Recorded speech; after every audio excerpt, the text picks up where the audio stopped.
Okay. I am Dan, the leftmost in the bottom right-hand corner of your Twitch stream, if you're watching that.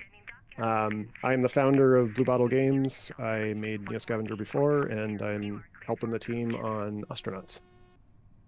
My name is Corey. I am a writer on Astronauts and designer on Astronauts.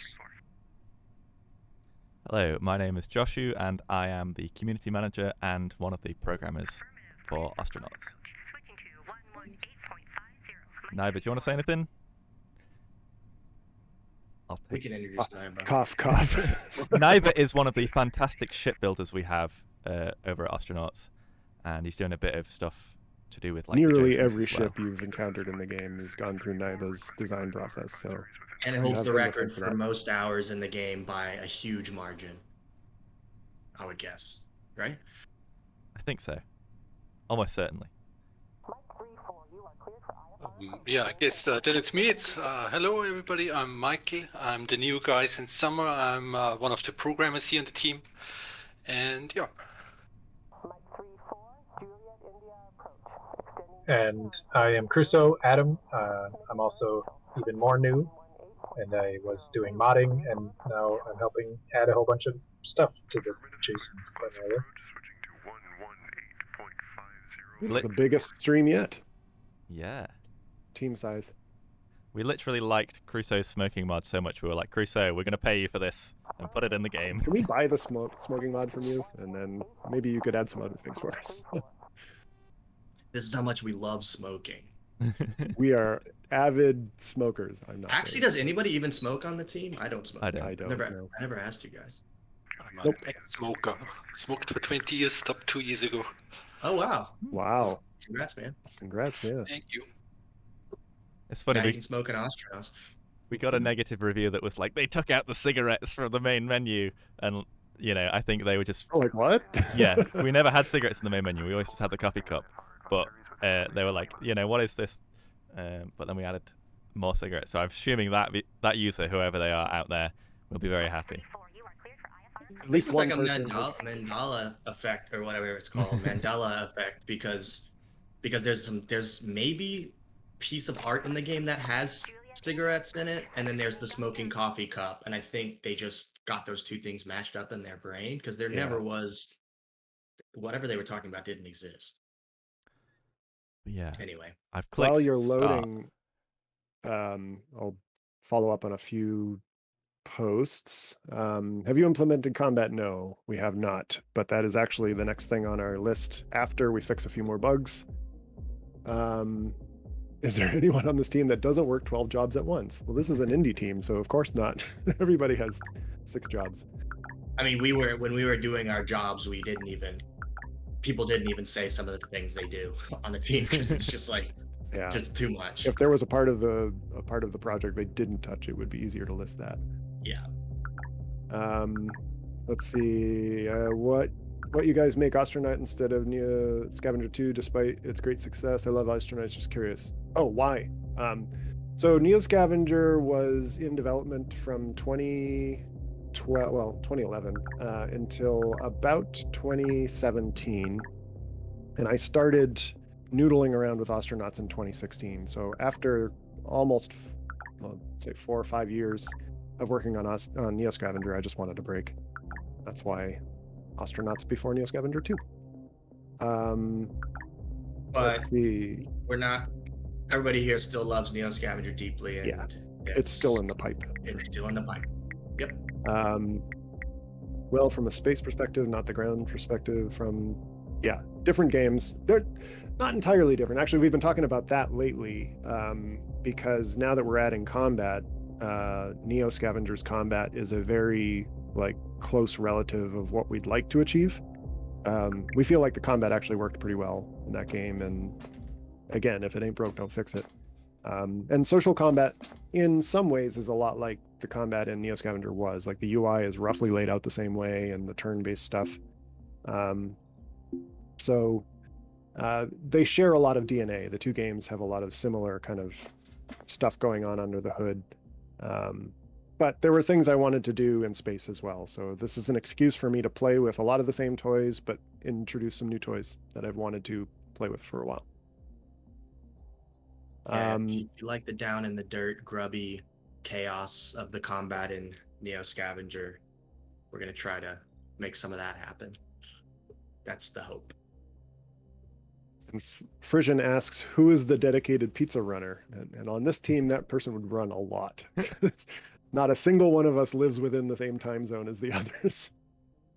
Oh, think do that's we true, really isn't it? represent all different time zones? That's funny. I didn't know don't think that. there's anyone in. Well, no, Naiba and Josh, you're in the same time zone, Yeah, right? we are. So they're the odd ones out. The rest of us are spread across everything from Pacific time zone to Central European. Is that right? Yep. And none of us So- have met in person either, which is kind of funny because we hang out every day. One day. Right. For So those who haven't seen Um, the new career kiosk, did we have this last stream? I can't remember. no, but we didn't have this last stream. So we have, this is where you do your backstory for your character, and we've adjusted it for the new patch and are continuing to work on it. But essentially, you have these 6 options for how you want to spend a year, basically, and you can spend it kind of taking a skill, which sometimes takes more than a year, or like a new trait, or you can save a little bit of money, or you can just actually go get your ship, which usually takes about a year to find. Review resume doesn't take any time.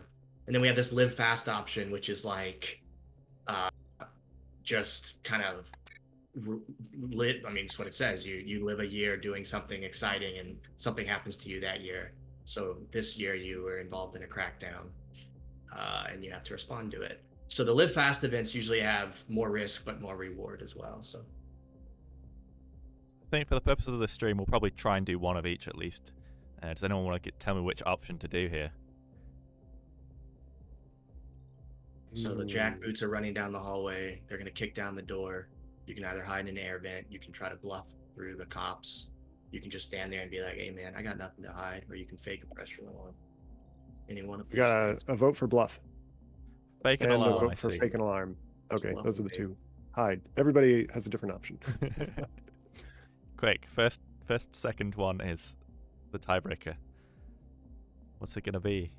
Bluff is the most recent, so maybe do that. Oh, no, wait, yeah, it is. Maybe do that one. Hey, we bluff. Let's see. Run a griff without preparation. Inspector reaches your position in the lineup. Gives you a look and she rifles through your belongings. Doesn't react to what you have hidden in there. You give her like a fake, I think you show her a fake ID. And pretending you're like undercover, and then later she gives you Gives you some money. Look at that.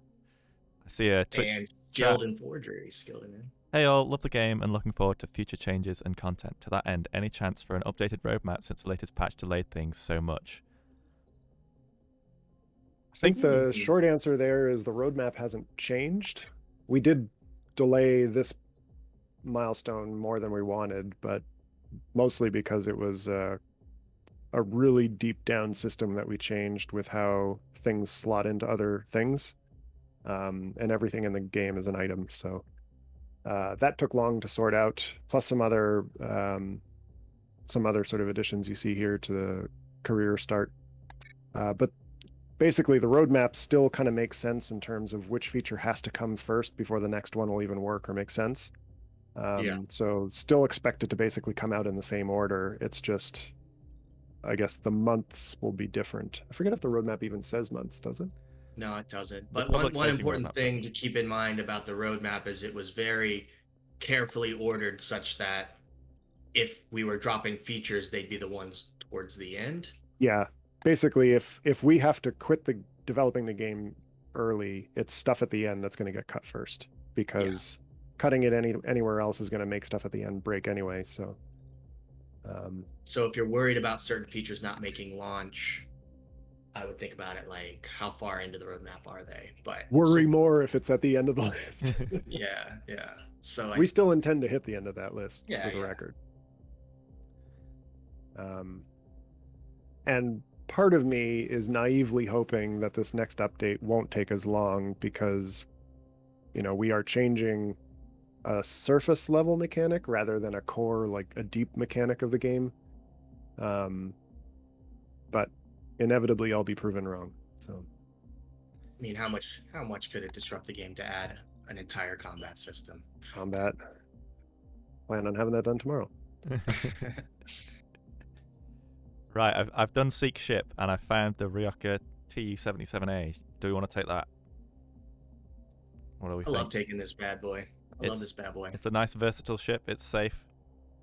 I'm not sure what even half these skills do. Take it. Everybody knows this one. Take another one. Try it at least. Michael makes a good point. All right.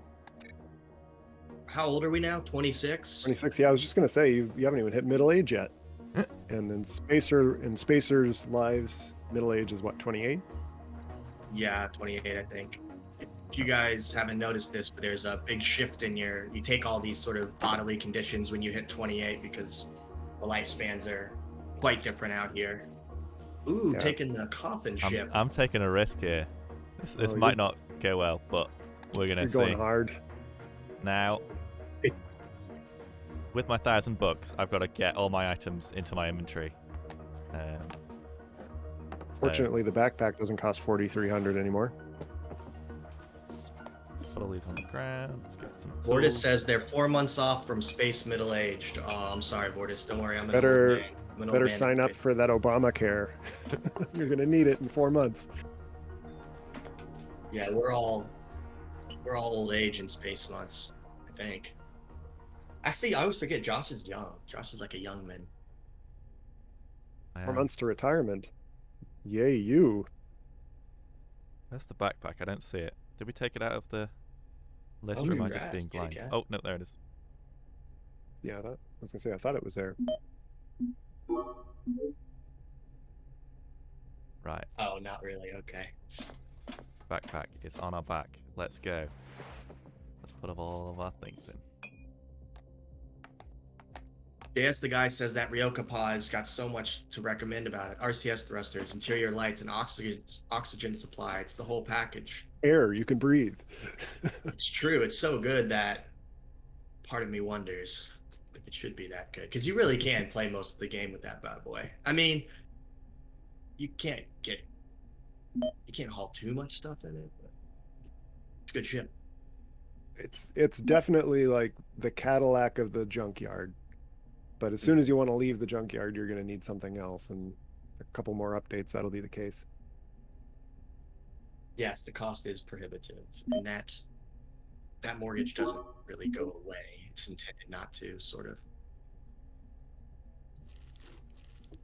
What's your t-shirt? Oh yeah, Oh, gotta yeah. check out those t-shirts. We got the red Oh, Polaris there on. it is. That's nice. Oh yeah. Quick, I I need like some Polaris. trousers to go with it. I have some affection for that brand, Polaris. Karis was the one who did the logo for that.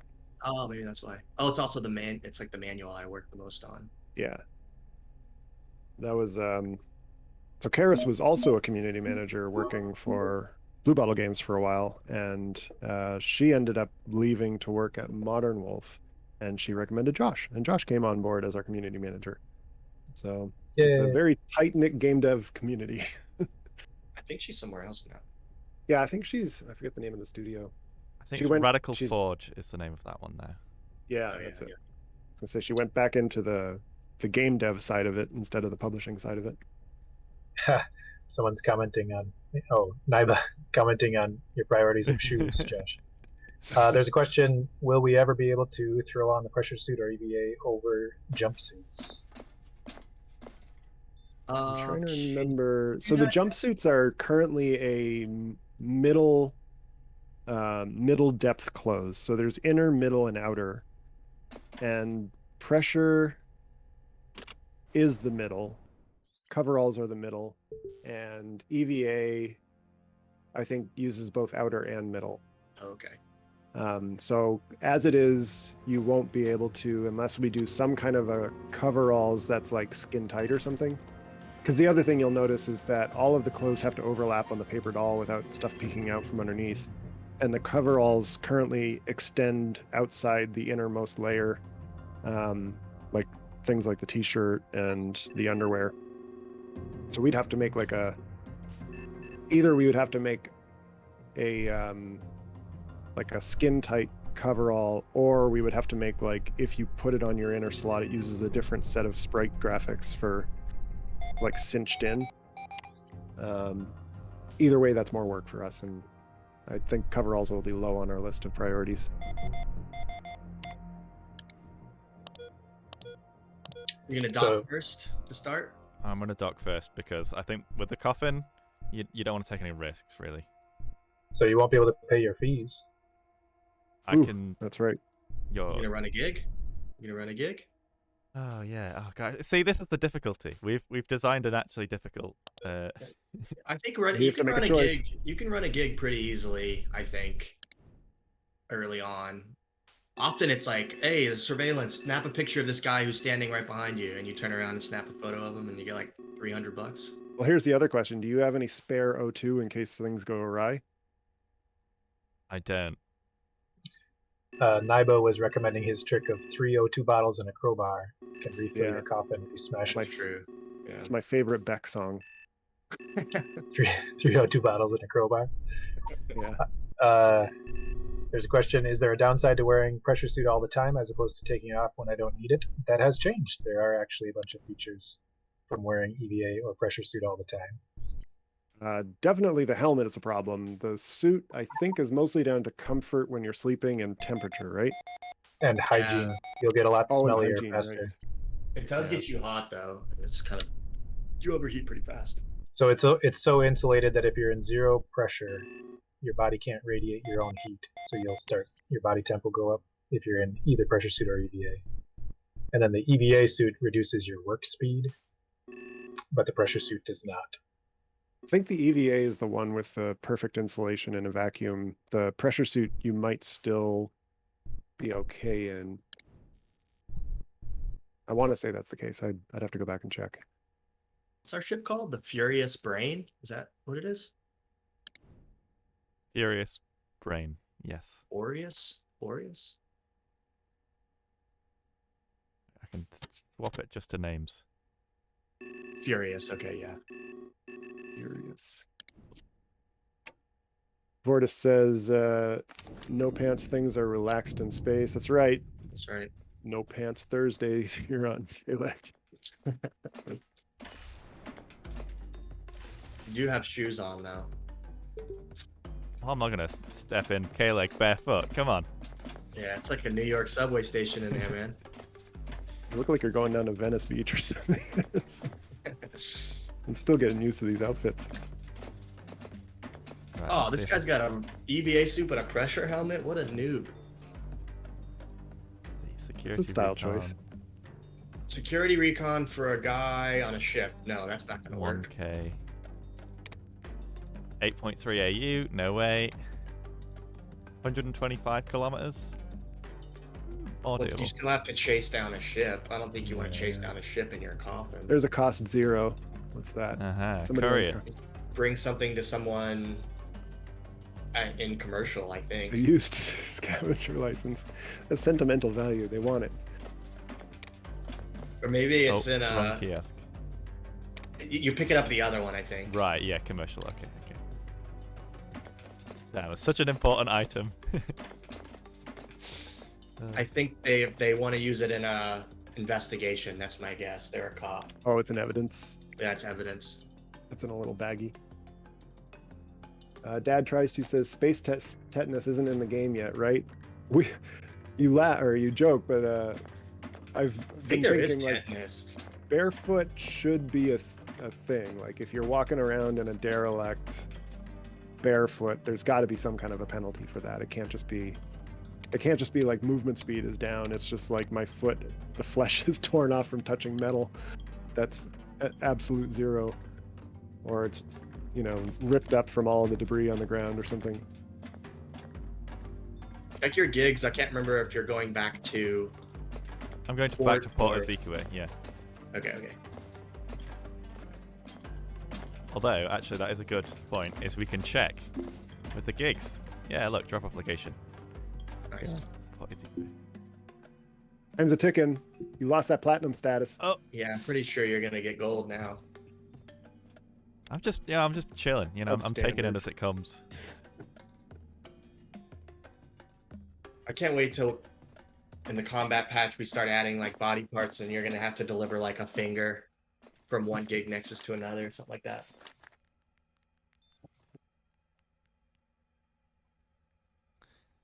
My gigs. Jerry says, feels like too much realism on that part, but Neo did the same thing with blisters, so I suppose.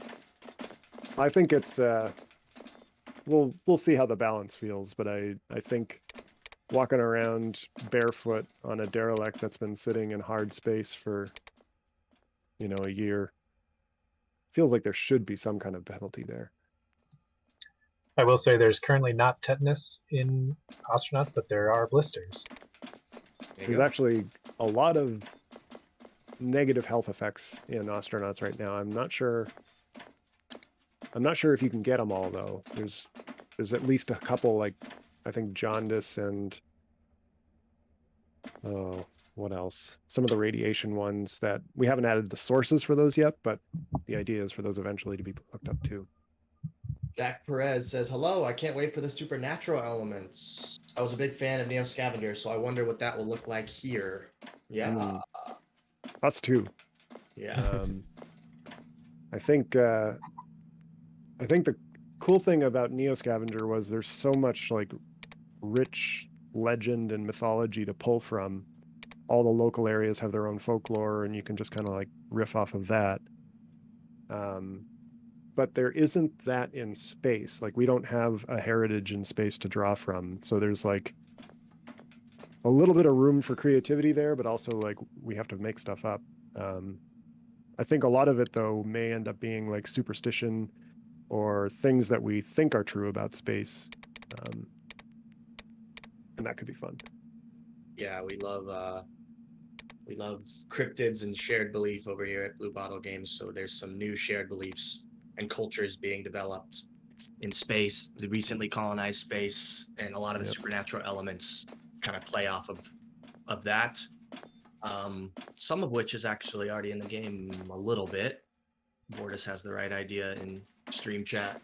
If you just look around for a while, you'll find it. See stuff. You can see stuff. If you ever see a bus tire on the ground, make sure you pee on it before you go out on a flight.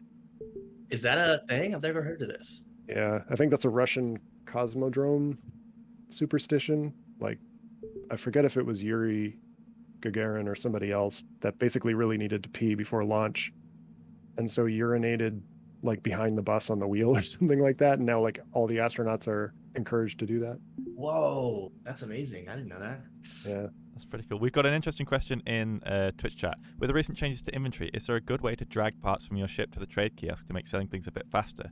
I love the game before these changes, but I find myself having next to no fun now due to the tedium of dragging everything around slowly. Well, we got a deal for you. We've got two ways to make that more fun. So the first thing is there's an item out there called the dolly. It's a bit of a rare find in derelicts, but essentially that allows you to stack up lots of different draggable things and carry them all at once. So like if you're on a derelict going back to your ship, dolly's really useful in that regard. Yeah. And the second thing is we have a zone system now, which we probably need to advertise more aggressively because I think a lot of people miss it. We can But show it basically, off on the screen. Yeah, we'll do that for sure. You basically drag a box around a bunch of tiles on your ship, designated as a barter zone, and anything in that zone, when you go to the kiosk, will be available to sell. And when you buy anything, it'll go there or into your inventory. You can kind of choose. Excuse me. But yeah, that was kind of a new addition in this as well, is the ability to kind of designate areas on your ship for stockpiling or forbidding your AI from ever walking there, and yeah, also for selling, so you don't have to drag across the station. Yeah, the zone system was done by Michael here. Super useful. Yeah. Correct. The other feature of the zone system that's also not very advertised is you can set restriction areas so that your NPCs won't go in certain places, which could help save them from dangerous zero pressure parts of your ship. And then Look the at all other the use of space you zones. have on that ship for a zone. Oh, yeah. It's got to be at least The third 6 use of tiles zones right there is storage. So you can make a storage area that accepts certain types of objects. And right now it's a little cursory, but that's going to be a little more detailed shortly. Yeah, and you can also, like, the colors are random whenever you create one, but you can also click on the color and then change it to whatever you like. So you can make this more custom. They can have like we made it's like super modular, even in a way that is maybe not immediately obvious or makes sense. Like you can have a forbidden zone and a stockpile zone, for example, at the same time. But we thought there are often situations that, like, for example, on derelicts or other like edge cases that, someone might come up with, and then this leaves space for cool ideas and Yeah. even customize it further. Like this is my emergency food only, forbidden for now, but then uncheck the forbidden later. And it still has all the other tags that you've assigned to it. But let's leave a couple of things in here, and then we'll go to the shop. And hopefully, you'll be able to see that. You go into the scrap kiosk? Yeah, is that going to take any of these things? Oh, Yeah, you put the good. toolbox down so we can see how this looks with the containers as well. Oh, right, yeah. Oh, yeah, that is a really good point. Your plastic piece of crap box. While you're doing that, Locurus in Discord asks, so you're obviously influenced by an E&M banks going by the names of ships. What other science fiction do you draw inspiration from? So a lot of those ship names were actually Michael Richardson, who worked on the project for a couple of years as writer and programmer, and he was fond of that naming convention for ships, and that's where a lot of those came from. But I think we were all sort of fans of like the Expanse series more recently, but also things like the Alien and Aliens films, Blade Runner, Firefly was a big inspiration for this game. And then there's a lot of sort of tabletop role-playing stuff that works its way into both Neo Scavenger and this, and those have included things like Rifts and Shadowrun, Frontier, what was it? Traveler. Travel, yeah. You definitely see Traveler in the character creation. That's what I meant. Traveler. What's Frontier? Is that Frontier real? it's Elite, but right. the second iteration of that game. So there is the collapsing cell menu, including your storage zone 1, and then the things inside storage zone 1. More recently, the one we talk about the most in terms of gameplay is Firefly. That's probably the one that comes up the most. I think that one's the most relevant in terms of social dynamics and plot structure. Yeah, it's like scope, sort of like plot scope, kind of. Yeah. So like right now, you're stuck at K-Leg and the surrounding debris field around that. But in Firefly, like the scope is the entire solar system they're in, and there's kind of like things to do between them, and like people you want to keep away from, people you trust. You've got enemies and friends in that system, and that's kind of the scope I think we're aiming for here. Yeah, if there's anything very unique about Astronauts, it's that kind of like more narrow narrative scope of like me and my crew. Like there's obviously a lot of games that are like, big space management, a lot of games that are like space combat, but excuse me, very few that are like Firefly scale of just me in this world and kind of trying to get away from my enemies and stick close to my friends, and I'm not the main character of the universe. I guess the Expanse is pretty good at that, although they pretty quickly start to become the main character of the universe. Yeah. But at some point it was like that. There was some questions noticing that the Port Authority had brain damage. Any comments on this? Yeah, actually, I just fixed that bug yesterday or the day before. It's not in a patch yet, but it will be soon. The short version of that story is we had a save load error that only applied to NPCs, really, because whenever you use transit to go from one station to the other, it would save their data somewhere and erase them from memory and then reload them back into memory. And then the part of it that remembers all of the things they've ever said and how it made them feel was basically being erased as part of that. And brain damage is the trait that we added so that we could see how prevalent this was, and it turns out it's everybody on every station you've ever left on transit. So, hopefully the next patch you won't be seeing that anymore. Although anyone who has it will still have it. I was gonna make a joke about people who work at the space DMV. I won't do that. Well, he is naked, so I don't know where his clothes went. Possibly, is that related to Noderick has a question? Is crew not responding to movement clicks a known bug? For example, order a crew into a room to look around for stuff, and instead they go the other way and talk to the captain. That one I think is different. I'd have to investigate to know for sure, but I don't think that's the same thing. That sounds a little bit like they think they're not in a work mode and they're just kind of goofing off. But They might not be in a work mode. I mean, yeah, I mean, depending on the time of day, it could be like they're off work at that hour. Everybody is. when they're off work. Mostly, what they come to do is try to chat with you because we don't have a lot of things for AI to do when they're relaxing. Maybe we should put an item in that's like distracts them a little bit when they're off work. Yeah, there was another bug too with they're not able to eat or drink, and if they're hungry or thirsty, they'll just keep trying it over and over again. But that doesn't sound like what you're describing either. I guess there's a couple layers of problems going on, and they're each in a different system. Yeah, crew and AI is sort of like an ongoing project for us. Obviously, it's not simple to recreate an entire AI system that includes all these internal stats and how to respond to them and stuff. But it just kind of slowly improves as we bug fix, basically. Fixing brain damage should do quite a bit because AI can't really think at all without any memory. So having no memory will help.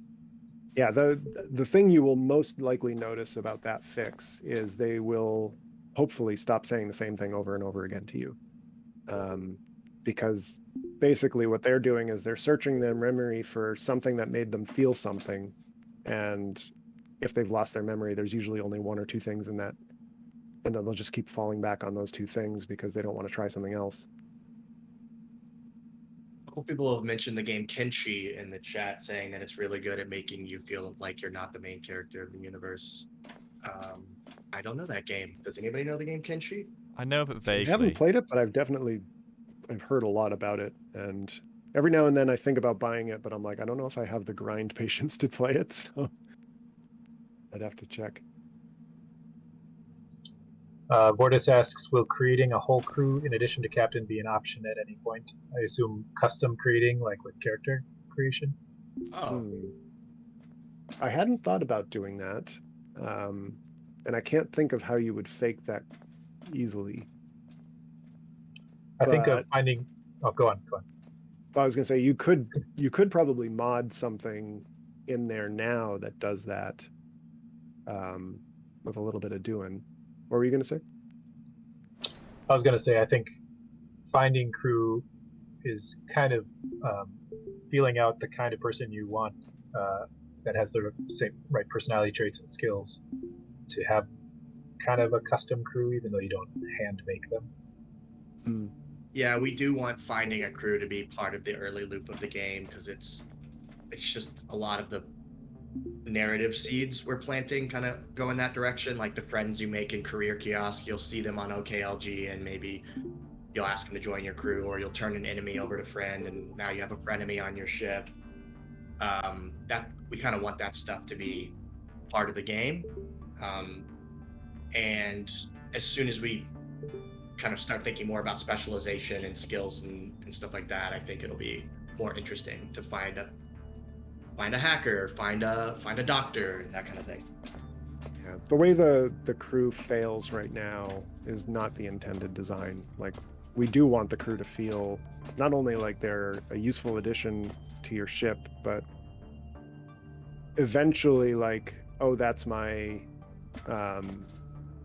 hot-headed character, but they're a really good mechanic, or that is my really shy person, but they are a great pilot. And like, you just want them to be a part of your crew because they've kind of become part of your story. So our first goal is to basically get rid of all of those pain points so that you're not constantly thinking of them as being like, medically challenged patients you're constantly shepherding around the world. Josh has got the dolly rolling for those who are asking about the dolly. Where'd you get the dolly? I've done a little bit of illicit behavior with Oh, you the were F3 hacking. console. I needed to. I saw you in the debug console. Yeah. I didn't know what you were doing. The Port Authority clerk was not in the mood to be sweet talked, so I quickly just increased their stats by a considerable amount. Fun fact: you can do that with the F3 console if you would like to. If you want to hack your way through. Locurus in Discord says you are sitting in front of a computer playing a game. It is easy to imagine that actually running a starship as a single person would be very similar, and that idea is a very powerful game idea that is yet to be fully explored. Your game comes closer than anything else I've seen. Well, thank you for saying that. Yeah, I kind of knew this was going to be a big bite to chew on when I started it, but the lure of trying was just too great. And now I'm stuck in the middle of trying to finish this thing that it has so many moving parts. But we're going to keep going. The game's a bear, but it's totally worth wrestling with. Everybody agrees. There are plenty of modding opportunities. It can do a lot. Yeah. I guess we found out why this game hasn't existed yet. We're slowly. I was just going to say there's a well-populated graveyard of games that have tried to do this very same thing, or many of the same things.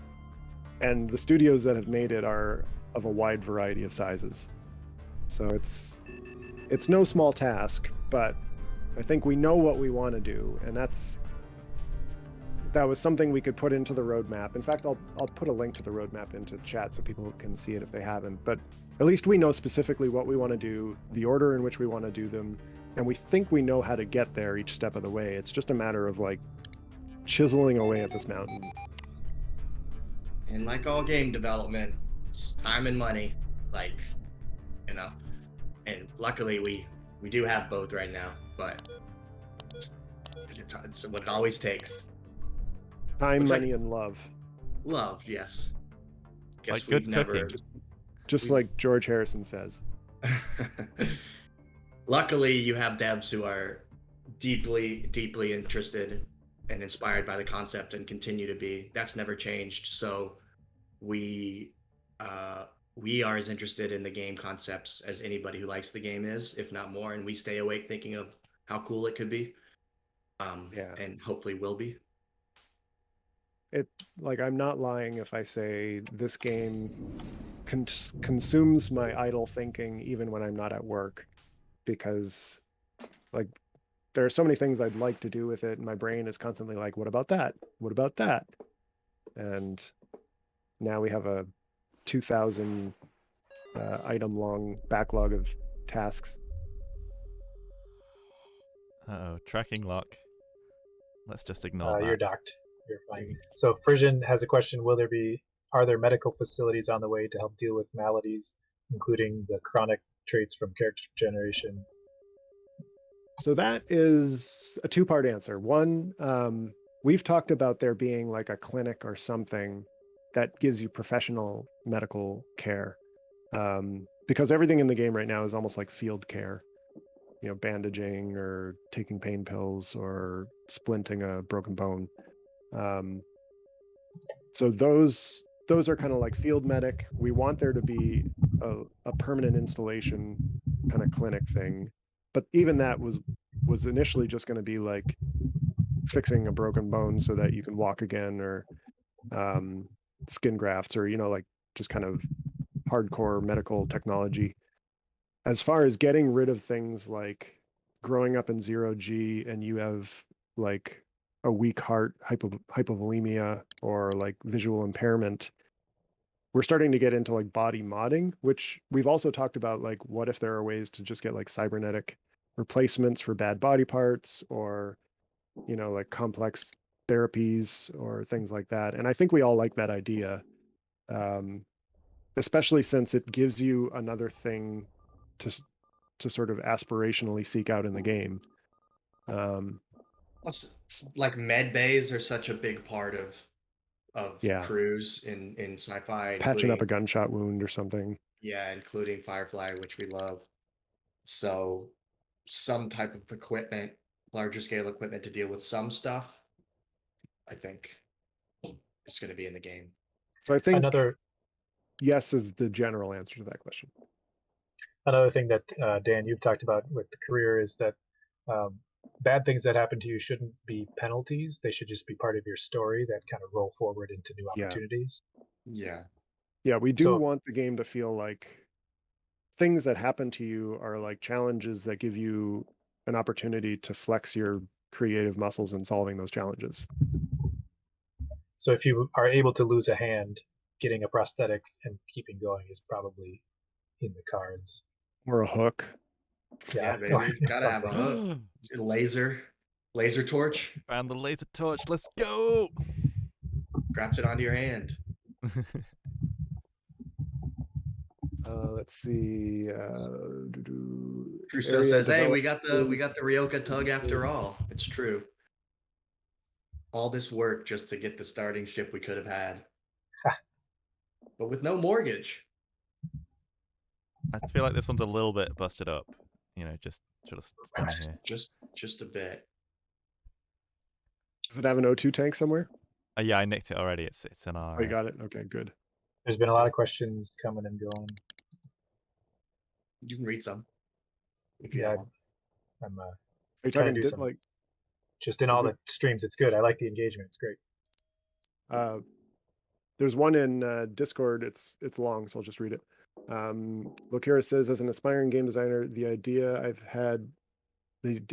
I have had that I'm most attached to was a programmer subgenre game where you are sitting in the cockpit, which is essentially a bash terminal, and how you control your ship by executing commands.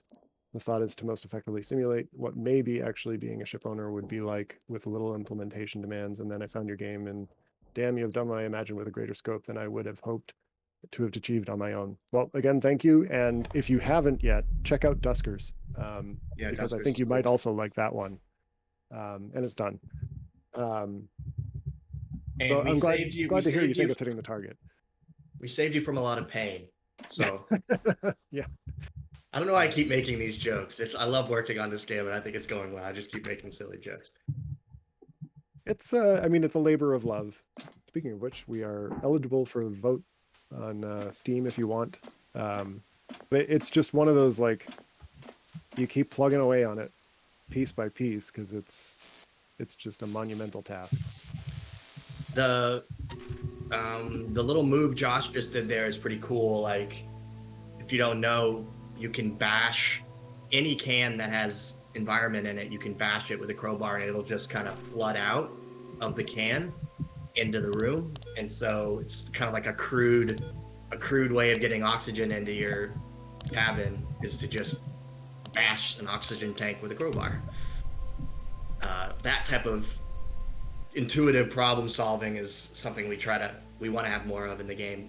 There actually is quite a bit. There's some weird stuff you can do already because all these systems are connected. How is the pressure now that it's leaking into your cabin? Is it? I think. Because I wonder if you want to fix the canister again to save some of the air.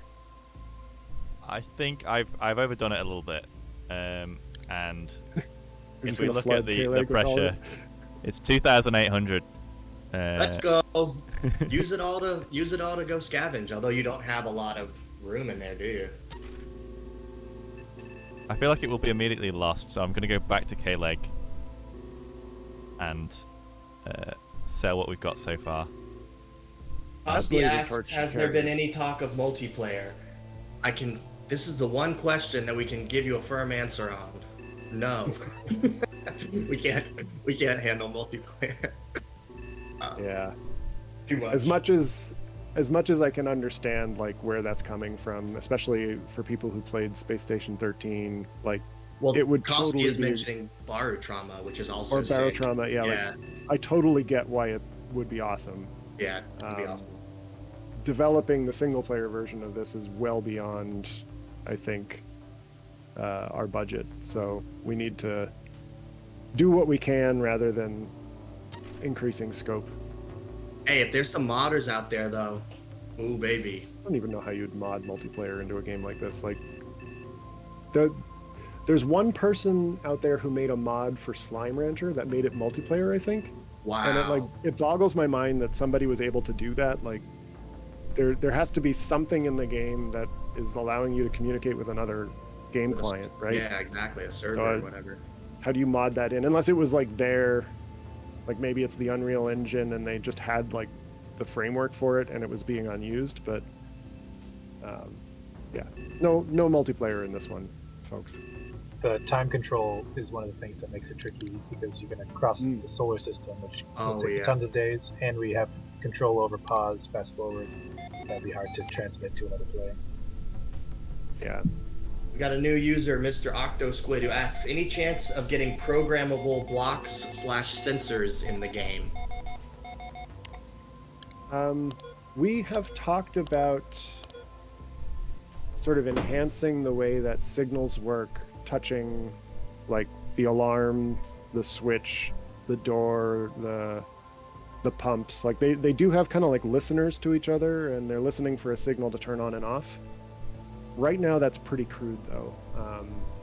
So I think if it ever does happen, it'll probably happen later on when some of the more core systems are done. We'll like go back and maybe give a little bit more customizability there. But like I totally get that too. Like the number of people who have asked for like even just a basic interlock between two doors, I think would be solved by something like that. So it's on our minds, but not necessarily on the roadmap yet.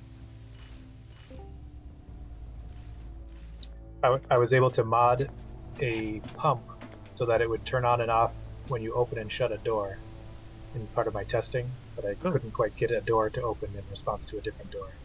But I have some ideas about that.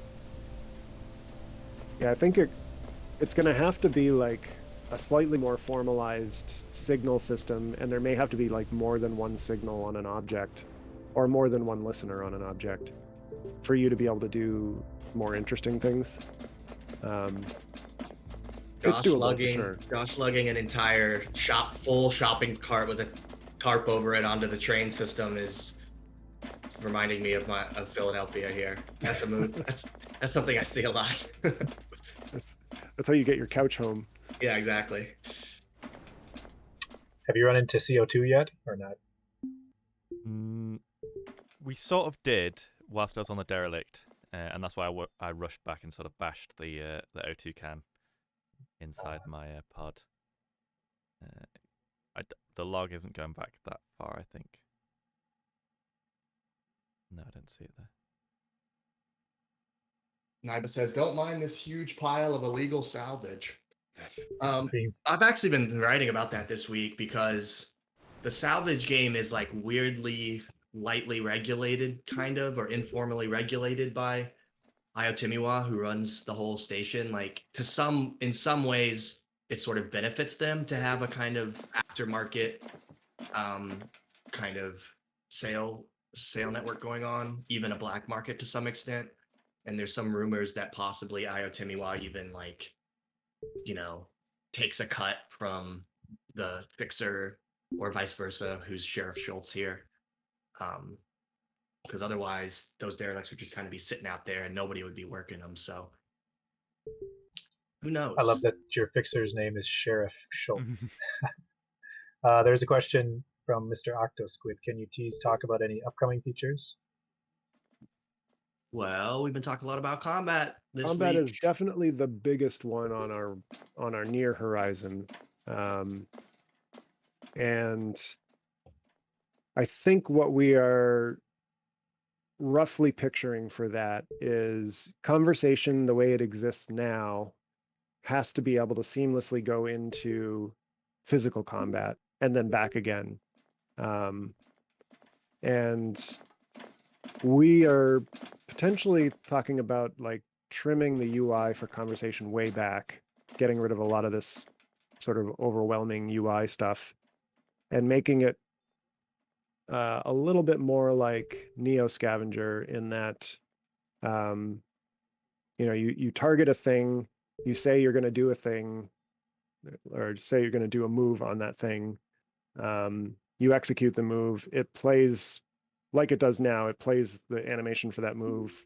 Maybe it's 2 seconds long or something. And while that 2 seconds is playing, everything else is happening in real time alongside it. And probably you can be interrupted, or you can interrupt them while they're in the middle of a move. You can switch targets. But the idea is you should be able to basically point at anything in the room and then do a move on it. And that move could be like shouting a threat, telling them to back off, asking them to surrender, throwing a punch, tackling them. Hitting them with any item in your hand. That's a Yeah. big deal. Is we want to have it so like any item in your hand you can swing and bash them with. So it's less like, oh, I got this weapon or that weapon. It's just like, what do I have in my hand right now? It'll be very scrappy. I think there's probably room for weapons too, like Oh yeah, for actual sure. designed weapons. And like we have the thing that produces a hole in your ship when a micrometeoroid hits you is something we could easily reuse for like a projectile, or even like a melee hit of substantial strength and penetration. Like if you jabbed like a really hard piece of metal into the edge of a hull, you might be able to break the hull that way. I don't know. So we can play around a lot with kind of like the effects of combat or a firefight. We do have to kind of come to terms with what we think about firearms, though.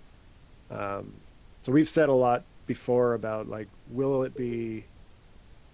there be gunpowder weapons? Will it be like sort of medieval style technology but modernized? I think there's a role for both of those, and I think even if the laws were saying that's not allowed because it's too dangerous to have firearms on a ship, I'm sure somebody would make them anyway. So they're probably going to exist in some form. But the question is like, how mainstream would we make them? And I'm well aware that a large number of people who like Neo Scavenger, and probably other people coming into this game, are gun porn addicts, and they would love to have lots of guns. And even I like games with lots of guns in them, so I'm a hypocrite if I say there shouldn't be guns in a game, but there may not be as many as you expect. So we'll have to kind of play with that and see. I think like anything else we're doing in the game, we have to kind of basically play it, see how it feels, tweak it, and then try again until it gets to a point that we like. Mark's PC is asked, is combat more turn-based? And actually, right now, we're thinking about it more as real time, just with full access to the pause, fast forward, and slow down. Like real time with pause, and basically the way conversation works now is real time with pause. Yeah, it doesn't feel that way, but it is real time. The one thing that it does differently is the person you're talking to politely waits for you to finish before they go. And when we get into combat, I don't think that's going to be the case anymore. I think we might start letting people interrupt or walk away, or whenever they want. And the other, I think, important point there is when something crucial is about to happen and it requires your attention, I think we need the game to pause for you automatically.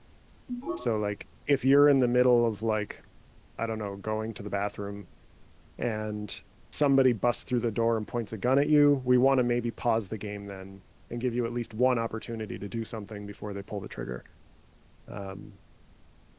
So real time with pause with some of those considerations. Cold Rogue asks, will there be an end game goal other than just upgrade a ship? Yes. And it's in a sense. Well, a few things to say about that, and Dan, cut in if I'm saying something completely wrong. But okay. First of all, we are working on a plot manager that runs behind the scenes that sort of times out your kind of story beats. There's a small plot manager and then a larger one we're working on. So ideally what we'd like to have is a kind of like procedural set of objectives that develop based on your life. And so the narrative the narrative is kind of procedural and the goals are kind of unique for each playthrough. So that's one side of it. The other side of it is, like Neo Scavenger, we do want to plant some set pieces that are universal across all playthroughs, because we have some ideas of how we want to communicate the lore and stuff. So those two things will combine to kind of create various in-game objectives. So pretty similar to Neo Scavenger, I think, in that way. Yeah, those were like in Neo Scavenger, there were basically locations you go to and you're pretty much guaranteed a thing will happen at that location. And I can see that being the case here too, like on a planet at a certain location. And then we have the what's it called? The plot manager, which probably around update 0.13. I would like it to start paying attention to things like the enemies you've created in character creation, so that, you know, eventually the plot manager's like, you know, nothing has challenged you recently. Maybe your enemy is going to throw a wrench into the works, and like that could be, I don't know, they've sabotaged your ship, or they've taken a friend of yours and put them into a predicament that you have to help get them out of, or, you know, basically the kinds of things you would expect an enemy to do in a good procedural like Firefly or The Expanse.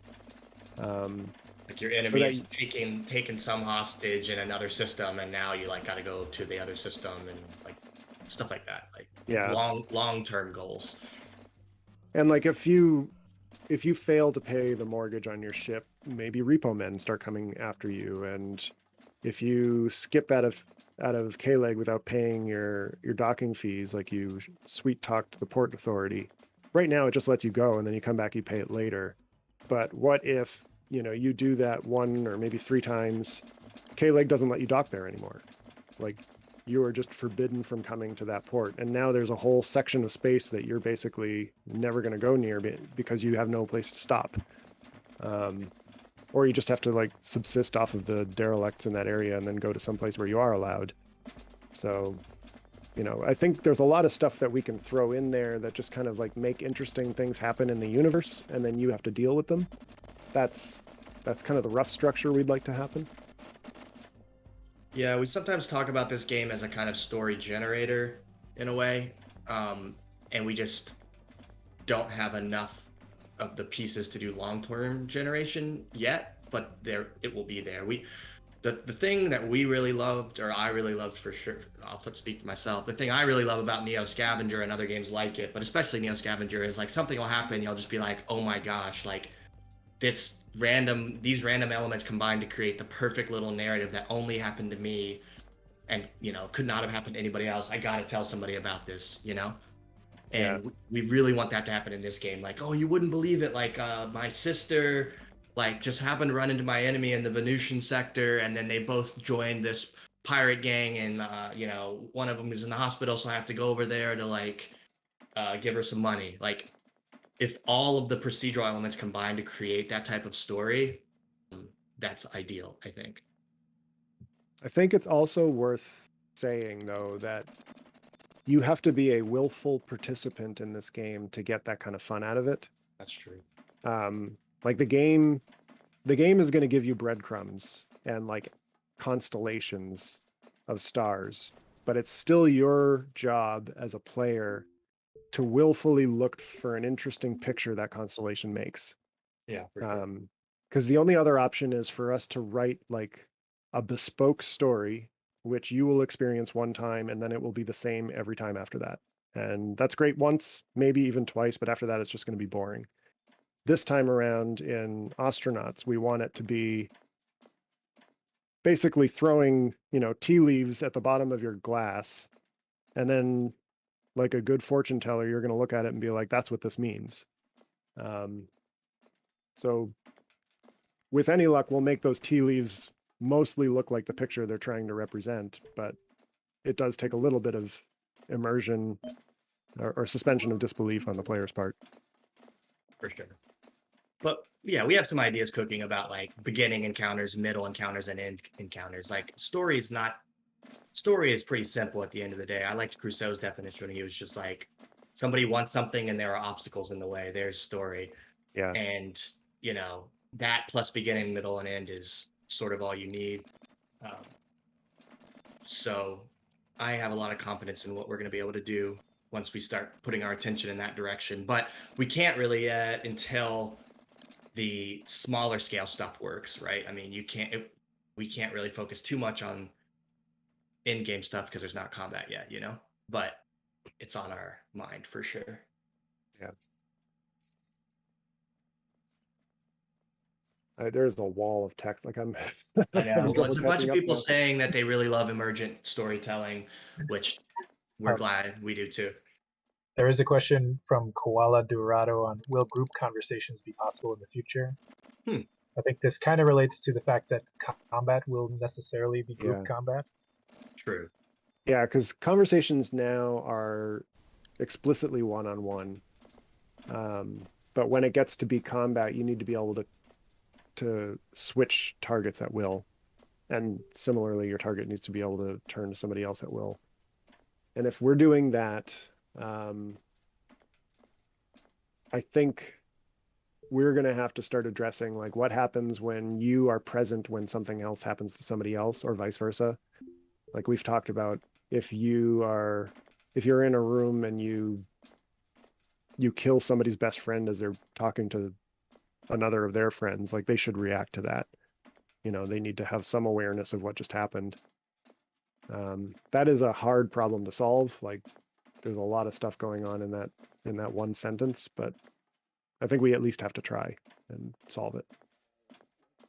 Mr. Octosquid asks, is he just stealing stuff? Which is sort of what I'm wondering as well. I'm pretty sure Josh has spent the last 15 minutes stealing stuff from the fixer and selling it back to the fixer. Is this what's going on?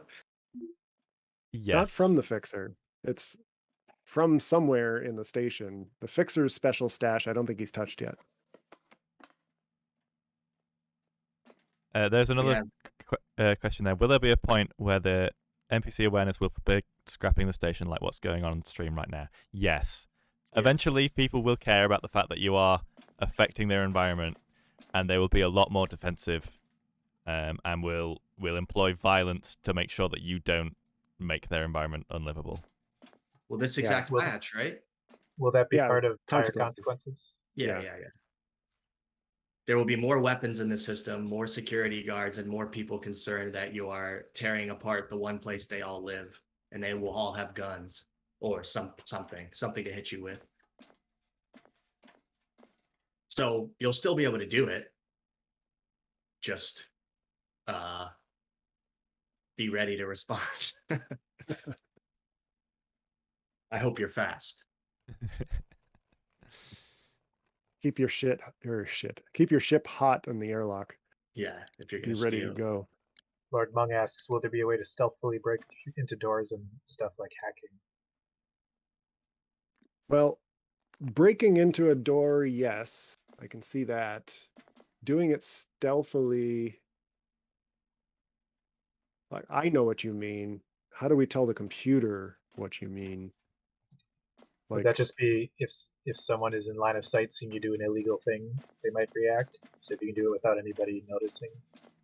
Yeah, like the dumb solution to that problem might be like when you do something that should be illegal, we would have to run some code that line of sight checks you with anyone in the station at that moment. And then if it doesn't connect with anyone, then great, you got away with it. But if it does connect with somebody, then they have to act like they saw it. But we then have to define what is illegal, what would prompt that response. So it could end up being like we have to build a system for that. Because as it is now, like most people have some level of just kind of omniscience. They can see everything all the time, even though we have line of sight in the game. Like AI can walk down the hall around the corner and pick up a glass of water, even though they don't see it right when they start.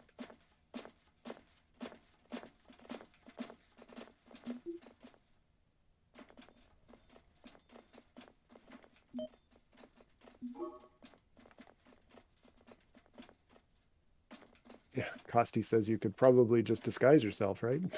Dress like a maintenance dude. Yeah, these are all like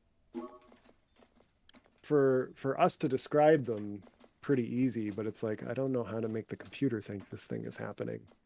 And if we put our minds to it long enough, I'm sure we could.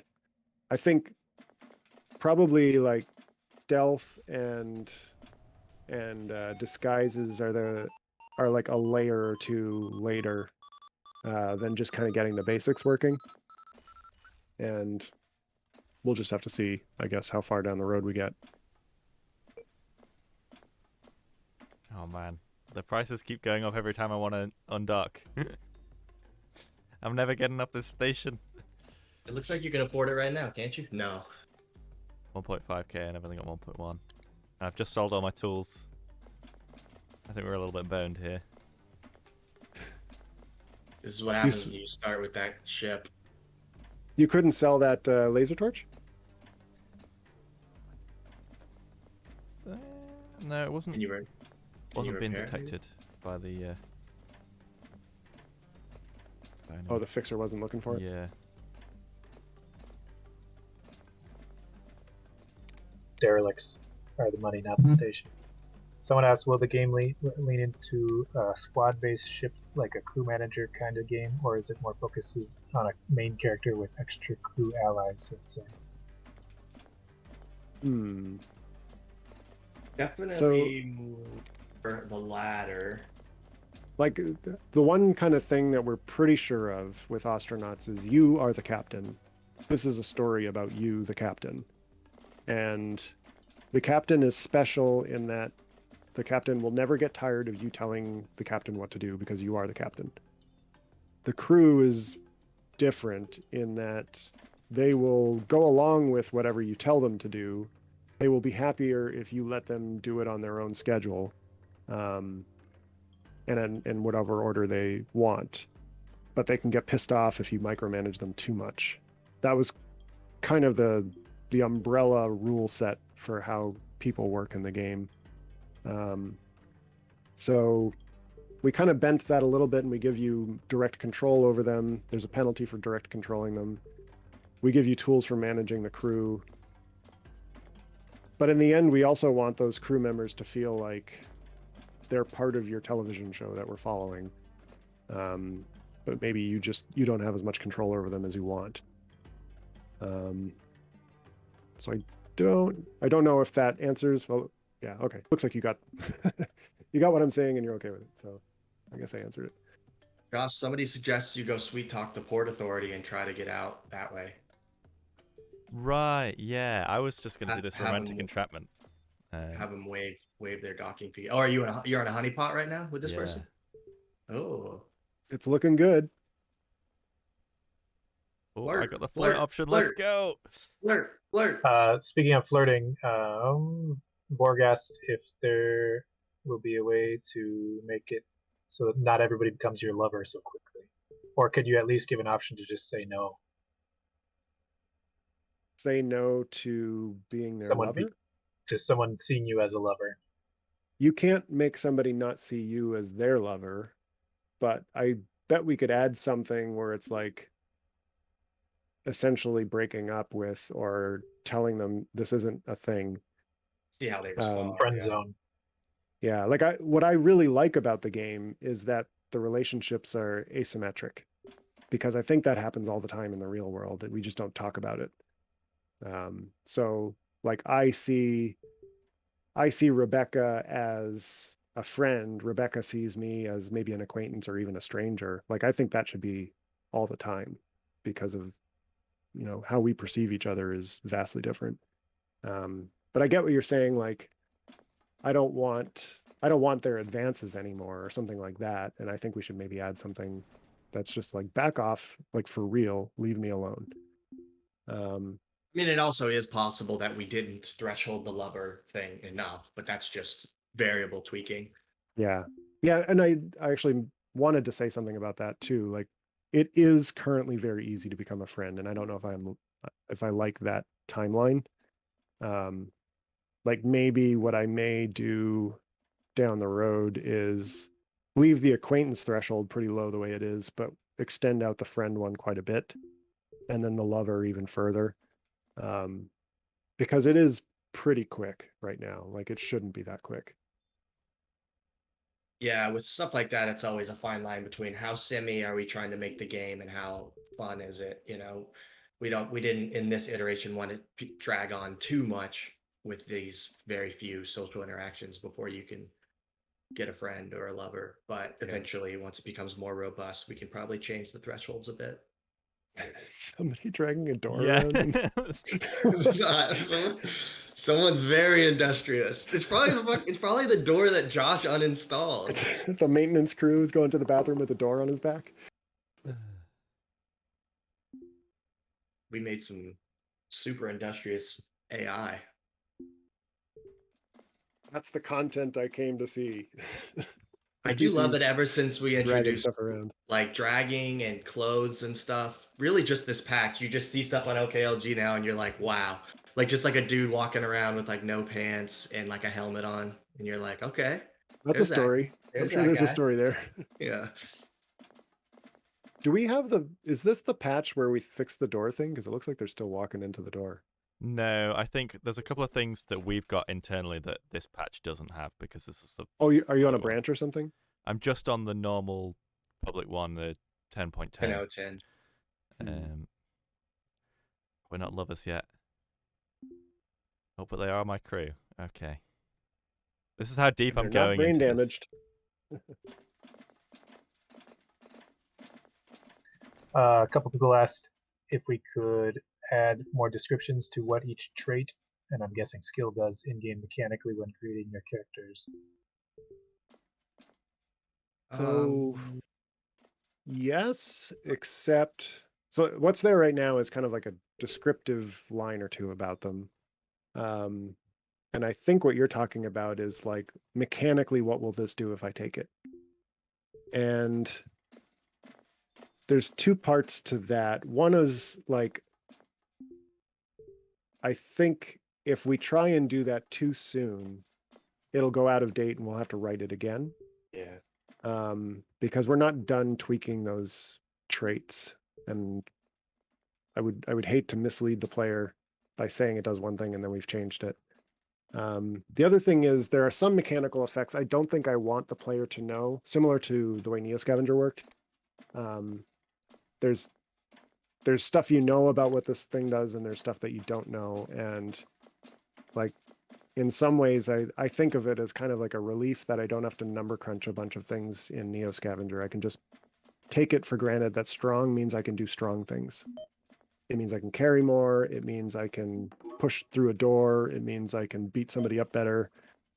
Like it just does intuitively what you think it does. And I would like that to be the case here. Yeah, we don't really see it as a game that you'll like min-max so much.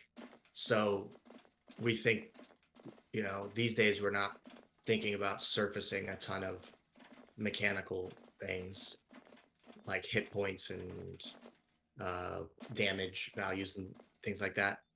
Yeah. But I could see like I think in Neo Scavenger, at least I said something like, if you take strong, you will be able to carry more. Yeah. And like that sort of general statement, I think is easy enough for us to do once we are certain of the effects of that trait. And some of them we may be already certain enough we could do that. It may be worth saying that all the traits and skills you can get from character creation do mechanically impact something in the game at the moment. Yeah, actually, that's especially now. We've trimmed out every skill that had no effect. Oh yeah, I forgot we did that. NPCs can still get them, but not your main character. Right. And all of the traits. We'll add them back in as we start to add new systems. Yeah. And the score that you have to pay for those skills and traits reflects the amount of benefit or drawback they are. So unfit takes 3 years to get rid of because it is such a penalty.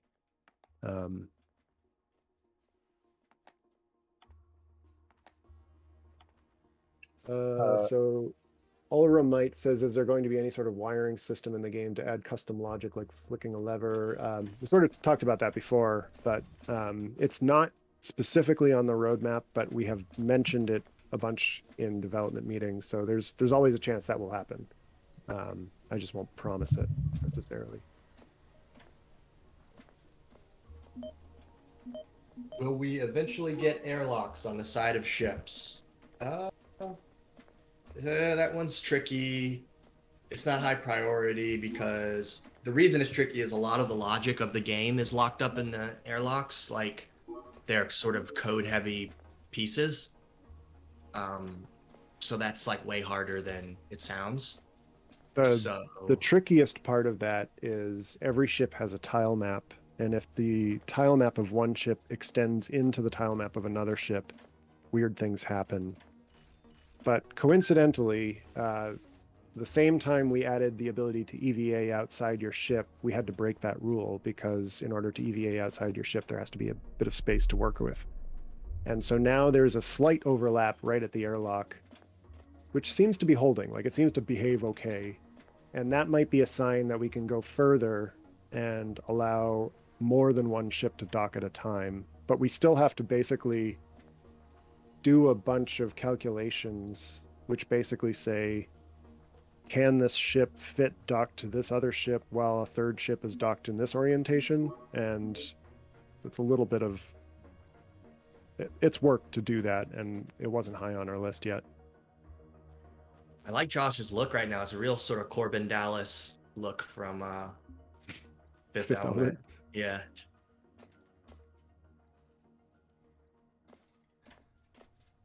We'll get you an orange plastic suspender top. and a multi-pass. Right, I've got a blue Atlantis t-shirt now. A bit better clothes. Nice. That's a good outfit. I'd wear that. Who's on the ship with you? Is that your crew? Yes. Your lover? Right, let's not give them any money there. It better be your lover with those close quarters, man. I hope you like each other Yeah. and breathing each other's CO2.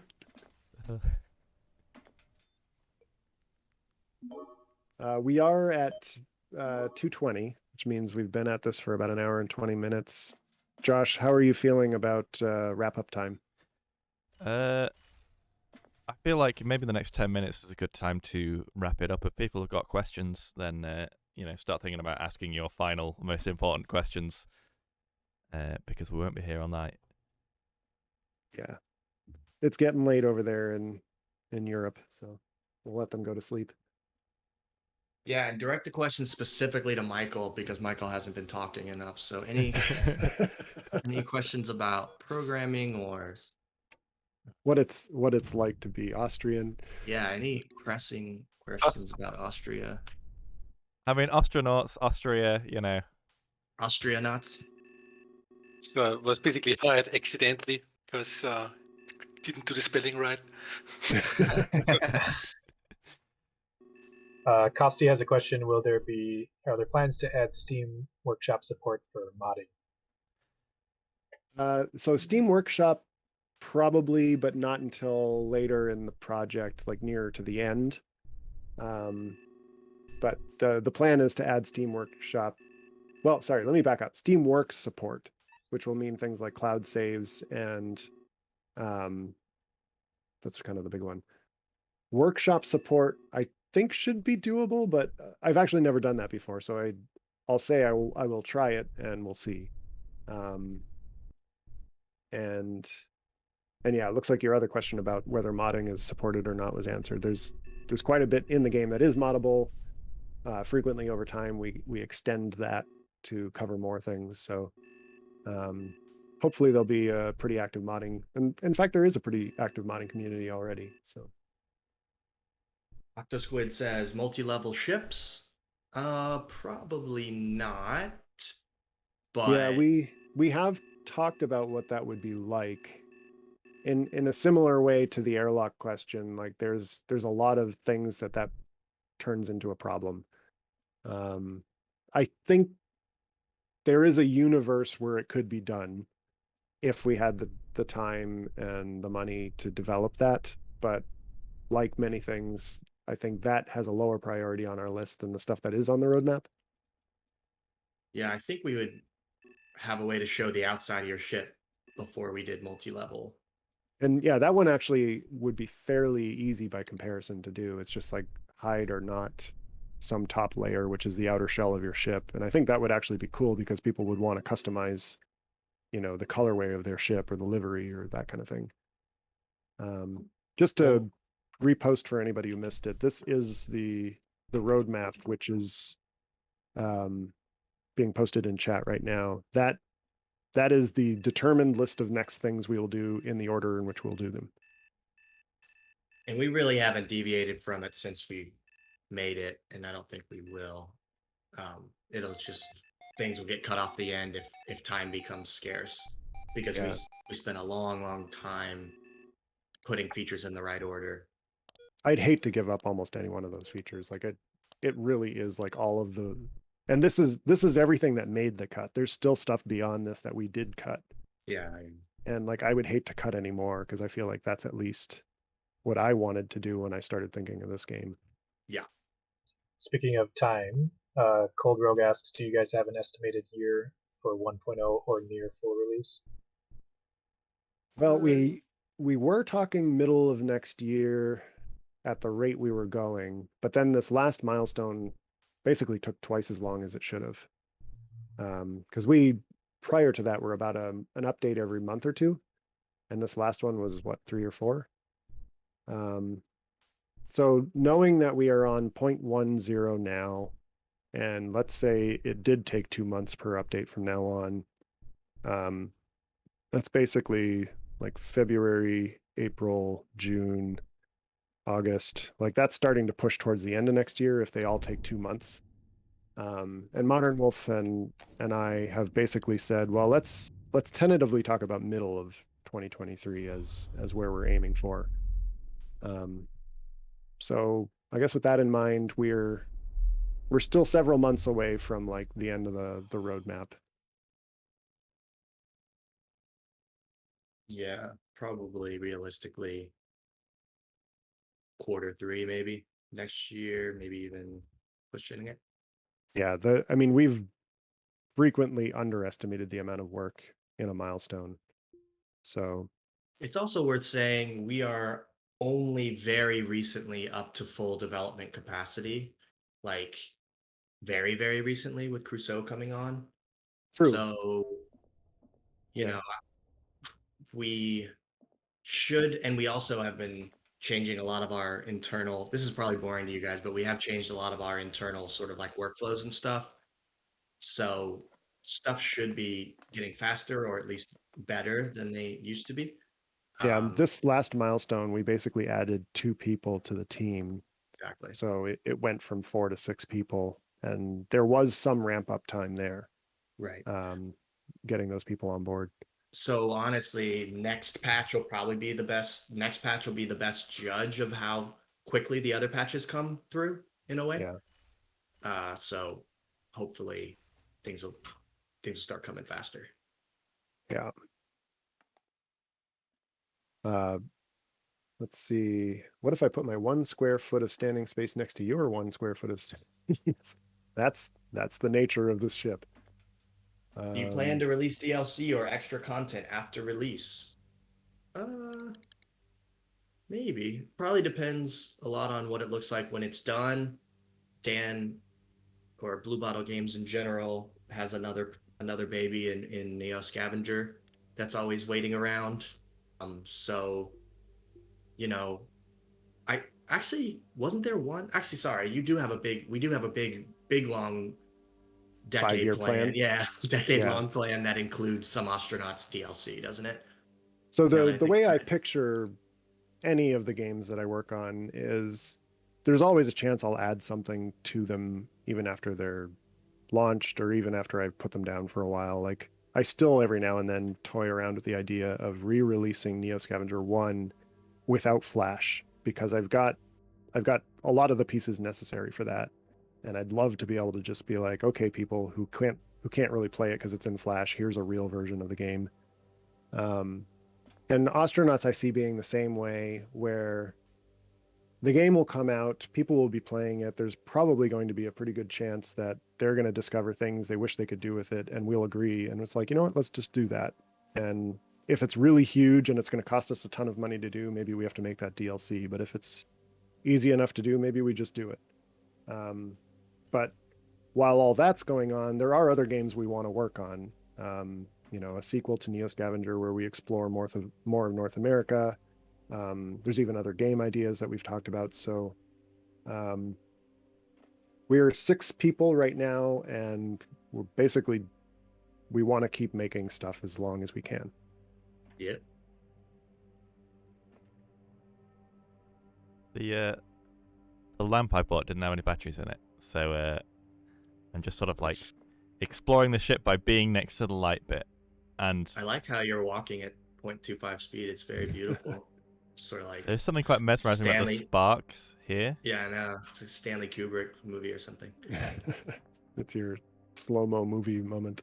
Mm-hmm. I mean, the fact that the sparks are happening so regularly is also not a very good sign about the sturdiness of our ship. But hey. A little unfortunate that you had to hire somebody right before you floated off into the void, but Pretty soon they'll fall unconscious and their respiration rate will go down, though, so that'll be okay. oh, sweet. The other thing to say about future games is just because the nature of the design here at BBG and what Dan likes, like the games ideally are like lifestyle games in a way. Like I still play Neo Scavenger and do a run here and there. I think a lot of people do. And that tends to create modding communities that take the game further than we ever could. And I think now even the people who still play Neo Scavenger would insist on one mod or another. And I could see that happening with Astronauts as well, where eventually the community is doing more for it than we are. So you never know. Yeah, we have a style here at BBG, so expect a lot of what we do to be similar to the stuff we've already done. We are at 2:31 my time, which I think means we've hit our peak stream. Thanks Any everyone for last minute coming. comments? This is probably our most active stream yet, which is great. Yeah, it definitely kept me busy. Like I had a hard time keeping up with chat. So I guess thanks everybody for joining. Feel free to keep pinging us with questions in chat. We'll probably step out of the stream chat and Twitch, obviously, and go back to our usual channels. But we're on Discord. We're pretty active on Steam and on Reddit. So and the BBG site forum. So you're welcome to keep pinging us on any of those channels. If someone where types you are and !socials, you can get a little links to all those different places. On Discord? On Twitch. On Twitch? And as we said before, we take feedback very, very seriously. We read every piece of it, and it comes up in our meetings. So any idea you have, throw it in the suggestions channel. We do see it. It does come up, and we read every review. Please review it because that stuff matters so much. If you have a bug report, please report the bug before you put it in a review. Yeah, so we are a community. We are devs who respond to our community. So Game over, man. oh, we didn't even check. Can you check injuries even? Because we have that now. I don't Guess think it's you too can see late. that now because he's No, too it's dead. too late. Too late. dead. I'm too dead. But you can see Noodles McCormack's upper right leg was demolished. Noodles McCormack's passed out from unbearable pain. Noodles McCormack is unconscious. Noodles McCormack is blacking out. Feels like they're a sardine in a can. Lower left arm was demolished. Lower chest was demolished. Died due to acute bleeding in the lungs. They're dead. That's such a frightening description of death, feeling like a sardine in a tank. Lord. It was instantaneous, though. He felt nothing. Thanks, Icaro Gib. We appreciate it. Yeah, thank you. And thanks again, everyone, for joining. We'll talk to you soon.